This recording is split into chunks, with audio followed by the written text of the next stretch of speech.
नमस्कार। मेरा नाम भाऊ तोरसेकर। आप देख रहे हैं प्रतिवाद। दोस्तों,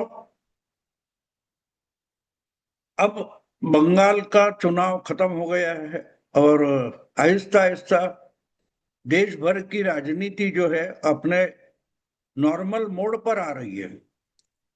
और अब उसके बाद जो चुनाव होने वाले हैं, गोवा, उत्तर प्रदेश, पंजाब वगैरह, उत्तराखंड वगैरह, तो उनके चुनाव के बारे में आहिस्ता आहिस्ता चर्चा शुरू हो गई है।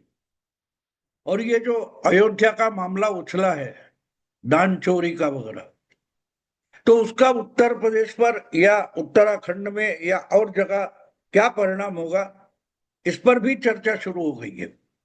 अपने तरीके से बीजेपी, आपको मालूम है कि साल भर में हर महीने चुनाव के मोड़ में ही रहती है।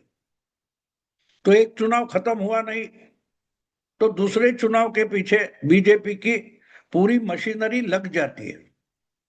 9 मई को बंगाल में नया मुख्यमंत्री चुना गया, असम में भी चुना गया, और उसके बाद अब 2 महीने हो चुके हैं। गृह मंत्री अमित शाह हो या प्रधानमंत्री नरेंद्र मोदी हो, उनके मुंह से हमने कभी भी बंगाल या असम का नाम तक नहीं सुना, क्योंकि उनके सहित सारी पार्टी आने वाले चुनाव के पीछे पड़ गई है। पंजाब, उत्तराखंड और उत्तर प्रदेश। अब जो खबरें सामने आई है कि उत्तर प्रदेश में पार्टी के नए राष्ट्राध्यक्ष, युवा राष्ट्रीय अध्यक्ष नवीन नितिन पड़ गए, और अमित शाह ने साफ साफ बोल दिया कि चुनाव नजदीक आने के बाद 2 महीने वो पंजाब में डेरा डालकर बैठेंगे। और जब उत्तर प्रदेश होता है उसी वक्त अगर उत्तराखंड होता है तो उत्तराखंड की अलग से चर्चा करने की जरूरत नहीं होती। लेकिन आज सबका ध्यान कहाँ है? उत्तर प्रदेश पर है। कांग्रेस और समाजवादी पार्टी, ये बीजेपी के लिए चैलेंज माना जाता है, क्योंकि पिछले 2 चुनाव लगातार बीजेपी ने जीते हैं। उत्तर प्रदेश ऐसा एक राज्य है कि जहां लगातार पूरे 5 साल एक मुख्यमंत्री अपनी टर्म भी पूरी नहीं करता, ऐसा माना जाता था। लेकिन वो भ्रम मायावती ने और अखिलेश ने तोड़ दिया। 2007 में अपने अकेले के बलबूते पर मायावती ने मेजॉरिटी लाई, और 2012 में मुलायम जिंदा थे, उन्होंने अपनी मेहनत की, और उत्तर प्रदेश में समाजवादी पार्टी का सिंगल पार्टी मेजॉरिटी सरकार आ गया, तो उन्होंने अपने बेटे को अपनी विरासत सौंप दी। उनसे सीनियर भी थे, उनके चाचा ही मंत्री थे। दूसरे माने हुए चाचा आजम खान भी सरकार में थे। वैसे तो अखिलेश को बोला जाता था कि उत्तर प्रदेश में 3.5 मुख्यमंत्री है, मतलब खुद मुलायम सिंह, शिवलाल यादव और आजम खान, और 3 पूरे मुख्यमंत्री है। अखिलेश को आधा मुख्यमंत्री माना जाता था। लेकिन 2017 का चुनाव आते आते अखिलेश ने इस ढंग से पार्टी पर अपनी हुकूमत जमा ली कि अपने पिता को भी 2017 के चुनाव के पहले पद से हटा दिया था। जो जाने दो, बात वो नहीं है। आज जो अब स्थिति चल रही है, 2017 में कांग्रेस के साथ समाजवादी पार्टी ने, अखिलेश ने हाथ मिलाया था, और लड़के क्या, यूपी के लड़के वगैरह वगैरह चर्चा हुई थी। फिर 2022 में फिर से यूपी का चुनाव आ गया, विधानसभा का, तो उसमें कांग्रेस और समाजवादी एक साथ नहीं हुए। उत्तर प्रदेश का भार प्रभारी करके प्रियंका वाड्रा पर सौंपा गया। राहुल ने अपने बहन पर विश्वास दिखाया था कि 2024 के चुनाव आने तक अच्छी तरीके से पार्टी खड़ी करो, वगैरह वगैरह वगैरह। उन्होंने नई स्लोगन दी थी, लड़की हूं लड़ सकती हूं, हुआ क्या आपके सामने है।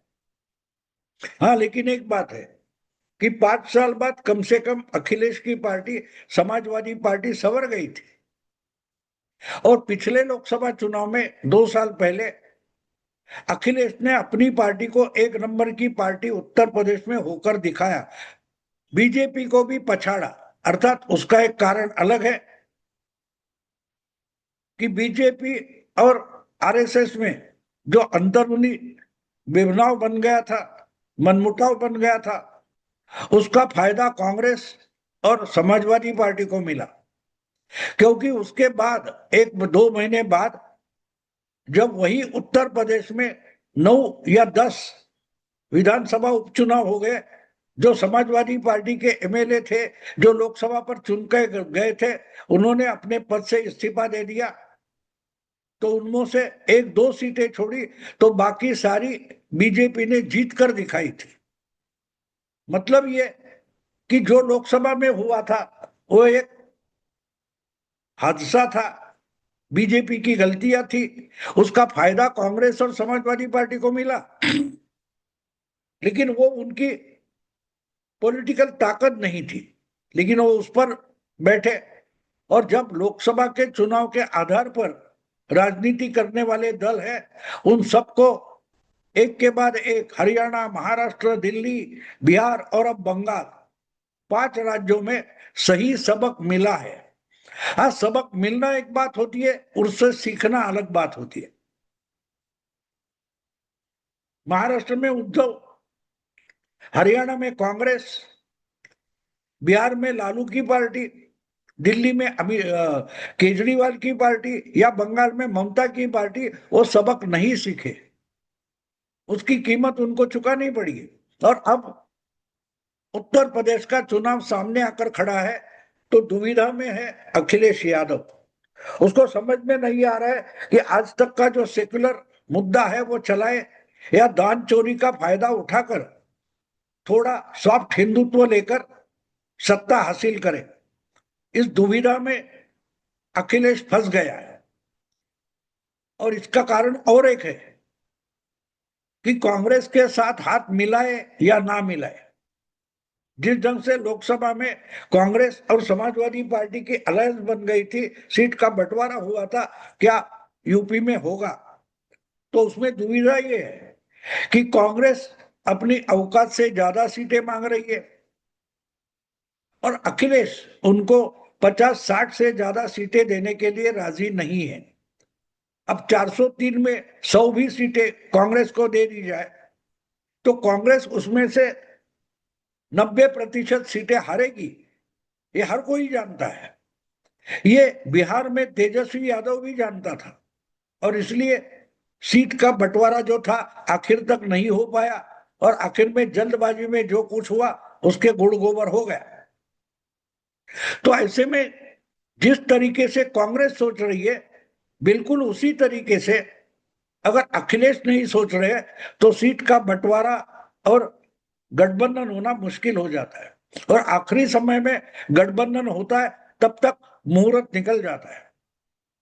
ये मैं इसलिए बोल रहा हूं कि जिस ढंग से बिहार के चुनाव के पहले राहुल गांधी ने जो उस चुनाव का गुड़गोबर कर दिया था, बिल्कुल उसी तरीके की तैयारी राहुल गांधी ने उत्तर प्रदेश के लिए कर दी है। आपको याद होगा, बिहार चुनाव के पहले 3 महीने राहुल गांधी ने अलावरू नाम के आपके खास अपने विश्वासु सहकारी कृष्णा अलावरू, उनको बिहार के प्रभारी बनाकर भेज दिया था। और उनके 2 सिपह सालार करके पप्पू यादव जो एमपी है लोकसभा के, और दूसरे कन्हैया कुमार जो बिहार के ही भूमिपुत्र है, कम्युनिस्ट पार्टी से और जेएनयू से निकलकर अब कांग्रेस पार्टी के नेता बन गए। बिहार में तो हार गए थे, दिल्ली में भी हार गए। लगातार 2 लोकसभा चुनाव हारने वाले कन्हैया कुमार को अगर आप सिपह सालार बनाओगे तो आपकी हार पक्की होती है। और ऐसे छछोरे नेता अगर पार्टी को नेतृत्व देंगे तो पार्टी की हार सुनिश्चित हो जाती है।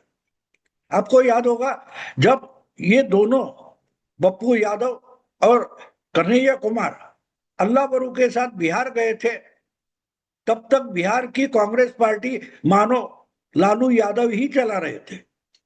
बिहार में कांग्रेस का अध्यक्ष कौन होगा, बिहार के चुनाव में कौन से उम्मीदवार उतारे जाएंगे, कौन किसके टिकट काटे जाएंगे, ये सब बातें कांग्रेस पार्टी के लिए होती थी, लेकिन उसके निर्णय लालू प्रसाद यादव करते थे। और कोई भी कांग्रेस का नेता अगर बिहार पटना में जाना चाहता है, आता है, तो उसको पहले लालू को सलाम करने जाना पड़ता था। लेकिन चुनाव के 3 महीने पहले कृष्णा अलावरू, कन्हैया कुमार और पप्पू यादव पटना पहुंचे। उन्होंने एक डेढ़ महीने तक लालू का मुंह तक नहीं देखा था और वहीं से झगड़ा शुरू हुआ। यानी अलायंस होने से पहले ही झगड़ा शुरू हो गया था।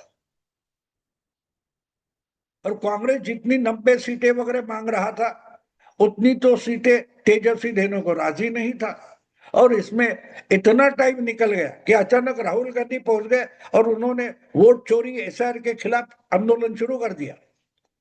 तो उसके पीछे बेचारे तेजस्वी को घसीटना पड़ा और जो कुछ हो गया टिकट बंटवारे में, उसके जूते इनके प्रभारी कृष्णा अल्लावरू को एयरपोर्ट भी जूते खाने पड़े थे।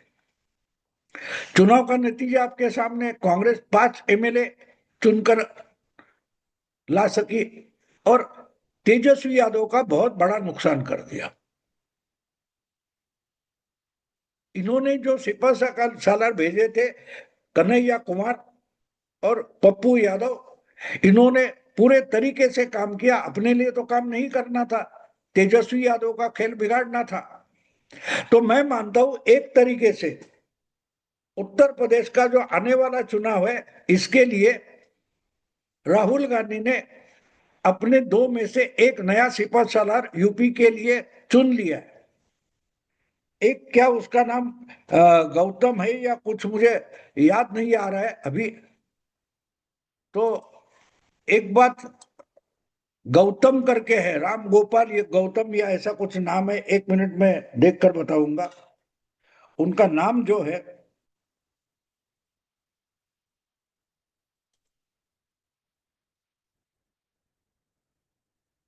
राजेंद्र पाल गौतम।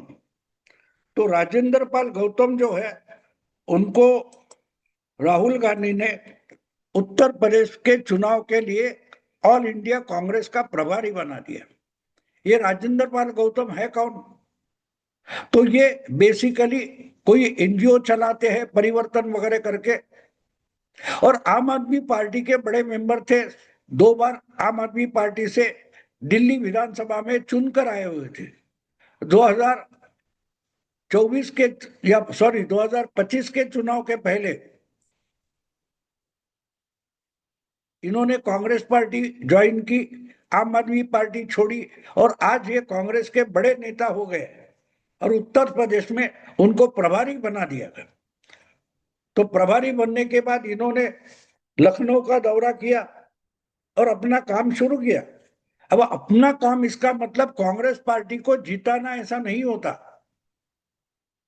अपनी पार्टी को हराना, लेकिन साथ साथ अपना जो मित्र दल है, सहयोगी पार्टी है, उसका भी गुणगोबर करना, ये उनका काम होता है, जिनको राहुल गांधी अपना सिपह सालार बन के पेश करते। राहुल गांधी की भाषा में बोले तो कांग्रेस पार्टी की रणनीति है कि जहां कहीं रेस में उतरना है उधर भारत का घोड़ा भेज दो, और जहां कहीं भारत निकलने वाली है उसके लिए रेस का घोड़ा भेज दो। लेकिन कांग्रेस के तबेले में एक से एक लंगड़े घोड़े पड़े, ना भारत में चल सकते हैं ना रेस में दौड़ सकते हैं। तो ऐसा एक घोड़ा राहुल गांधी ने चुन लिया है, जिसको मैं कन्हैया कुमार बोलूंगा। कन्हैया कुमार इसलिए कि कन्हैया कुमार जिस ढंग की भाषा बोलता है, बिल्कुल वैसी ही भाषा और बड़बोलापन जिसके पास है, ऐसा एक नेता है राजेंद्र पाल गौतम। अभी अभी जब वो पहली बार लखनऊ गए थे प्रभारी बनने के बाद, तो उन्होंने एक प्रयास किया, मायावती से मिलने पहुंच गए। अगर आप किसी से मिलने जाते हो तो पहले अपॉइंटमेंट लेनी पड़ती है, और मायावती कोई छोटी मोटी नेता नहीं है। उत्तर प्रदेश में अपने ताकत पर मुख्यमंत्री बनी, और इसके पहले 4 बार मुख्यमंत्री बनी, ऐसी नेता है। बस उधर से जा रहे थे तो अंदर आ गए।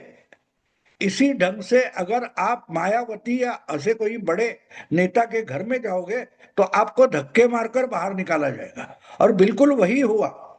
राजेंद्र पाल अपने किसी साथी नेता को साथ लेकर वहां पहुंच गए थे, लेकिन डोर पर जो सिक्योरिटी वॉचमैन था उसने ही उनको दरवाजे से ही, गेट से ही वापस भेज दिया, और फिर उसकी खबरें बनी।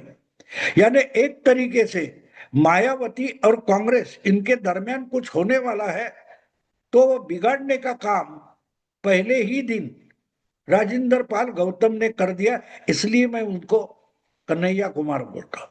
जैसे पटना जाकर भी लालू को नाराज करना, यहां से काम शुरू होता है। अगर रूटीन है तो जाओ हाथ दिखाओ, भाई हम आए, सब होने वाला है वगैरह वगैरह हो। लेकिन वो मिलने ही नहीं गए तो लालू नाराज, तेजस्वी नाराज। यानी काम की शुरुआत अगर आप नाराजगी से करोगे तो आप सफल कैसे होगे। तो ये तो काम उन्होंने कर दिया, उसकी चर्चा हो गई, तब बोलने लगे नहीं नहीं हम वहां से जा रहे थे तो सोचा चलो बहन मायावती से मिलकर जाए। तो मायावती इतनी साधारण सामान्य कोई नेता है कि आप जाता जाते उनके घर में चाय पीने जाओ। तो यहां से शुरुआत होती है। तो एक तरीके से उत्तर प्रदेश विधानसभा चुनाव के लिए और अपने मित्र दल अखिलेश की समाजवादी पार्टी को हराने के लिए पहला कदम तो राहुल गांधी ने उठा लिया कि ऐसा कन्हैया कुमार जैसा नेता प्रभारी बनकर भेजा है कि वो पूरा सत्यानाश कर देगा। हाँ, अब इंतजार है कि दूसरा सिपह सालार चाहिए, यानी पप्पू यादव जैसा कोई चाहिए। तो जितनी खबरें आ रही है मैंने देखा कि उत्तर प्रदेश के लिए जो काम बिगाड़ने वाला कोई और एक सिपह सालार चाहिए, पप्पू यादव जैसा। तो ऐसा कोई राहुल गांधी को मिला नहीं है, और राहुल गांधी पिछले 2 हफ्तों से गायब है, कहाँ गए पता नहीं है। ना उनकी पार्टी को पता है, ना जर्नलिस्ट को पता है, ना मीडिया को पता है, कहाँ गए पता नहीं। तो इस तरीके से राहुल गांधी ने उत्तर प्रदेश के चुनाव में अपनी पार्टी और मित्र दल का गुड़ गोबर करने की पूरी तैयारी कर दी है, और उसकी शुरुआत राजेंद्र सिंह पाल गौतम से हुई है, अपॉइंटमेंट से। अब देखते, इंतजार करेंगे पप्पू यादव कब मिलता है। मैं रुकता हूं। अगर वीडियो पसंद है तो लाइक कीजिए, शेयर कीजिए, और प्रतिवाद को सब्सक्राइब कीजिए। नमस्कार।